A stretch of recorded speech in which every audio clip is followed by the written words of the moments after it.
சிவகங்கை மாவட்டம் காளையர்கோவில் காவல் நிலையத்தில் பணிபுரிந்து வந்த சார்பு ஆய்வாளர் ராஜ்குமார் காவலர் குடியிருப்பில் தூக்கிட்டு தற்கொலை செய்து கொண்ட நிலையில் அவரது சடலத்தை போலீசார் கைப்பற்றி விசாரணை மேற்கொண்டு வருகின்றனர்.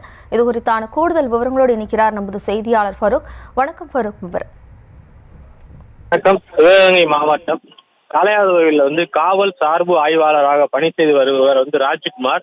இவர் சிவகங்கை மாவட்டம் திருப்புவனம் அருகே இருக்கக்கூடிய மடப்புறம் கிராமத்தை சேர்ந்தவர். இவர் கடந்த மாதம்தான் சிவகங்கை மாவட்டம் கீழச்செவல்பட்டியிலிருந்து பணி மாறுதல் பெற்று காளையார்கோவிலுக்கு பணிக்கு வந்ததாக சொல்லப்படுகிறது. இந்நிலையில ராஜ்குமார் தன்னுடைய சீருடையோடு அவர் குடியிருக்கக்கூடிய காவலர் குடியிருப்புல தூக்கிட்டு தற்கொலை செய்து கொண்டதாக சொல்லப்படுகிறது.